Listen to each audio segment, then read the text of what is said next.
it's very easy to get caught in judging your thoughts and actually projecting onto them how stupid they are. As I understand the invitation of the meditation practice, it's not to judge the thoughts at all, but to just, or build stories around the stories and thoughts, but to simply let them come and go, and then you're already free from them. They're like clouds moving in the sky. I absolutely agree. I mean, I think of meditation as this space when you can just let the thought be without judging. But then, why can't that be carried into all aspects of life?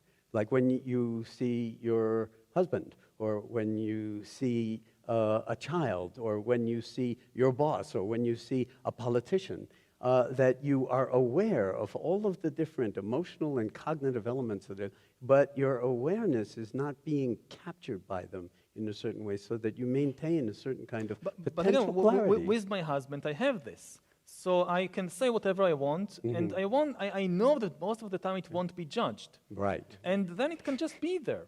But again, when I have a public appearance, then, this is not the place to now kind of let everything out, because it has consequences in the world. This is why we have meditation centers.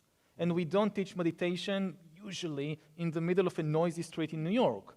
Now, ideally, like the ultimate ideal is to meditate in the New York busy street. Exactly, but you got to go away to learn how to do it. The process of getting there, it passes through these ashrams in India until you get to the real meditation center on the street in New York. Except that may not actually be true. It may be a big idealization that, people who often claim to have some kind of profound insight, the problem isn't the profound insight, it's the somebody who's claiming to have it.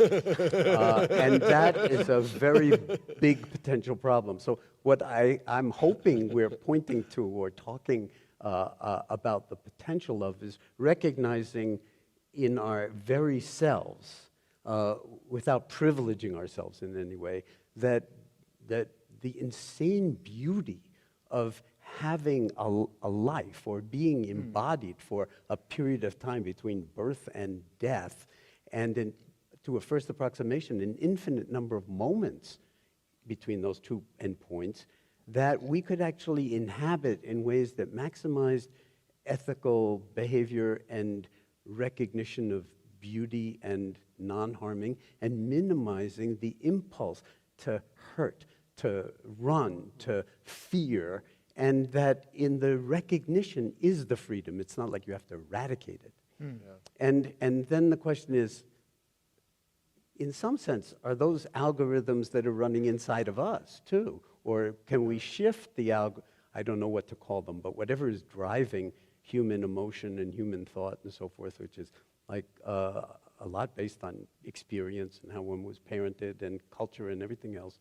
Is there a way to actually transform the culture? So we've transformed the culture so that everybody's walking down the street like this, but is there a way to actually transform the culture so that people have it in their back pocket or their purse or something, and they're walking down the street and they're actually making eye contact, they're looking at each other without predation, without I need something from them, but more like hey, the delight of that. I've experienced that in certain places in different cultures where people just kind of open, but I think it's disappearing very, very rapidly. I had a friend who, it was Mahasi Sayadaw, is a different lineage within the Ubakin school, and he had a short audience with him many, many years ago, and he said, so what's the essence of the practice? Yes, Mahasi. Mahasi Sayadaw, supposedly this is the story of this person, said, know your mind. And he came and said, why? Why know your mind? And he said, for the benefit of all sentient beings, know your mind. And I've always loved that answer because it talks about a personal responsibility, but it also talks about what you said, which is the impact of not knowing our minds.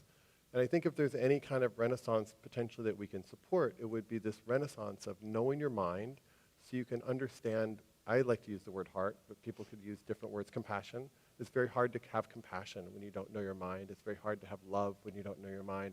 And so the renaissance, if there is one to emerge, I think would be something in which people were encouraged to really know their mind, not from a judgmental place, but actually know their mind in a way that allowed more love and compassion to come true love and compassion,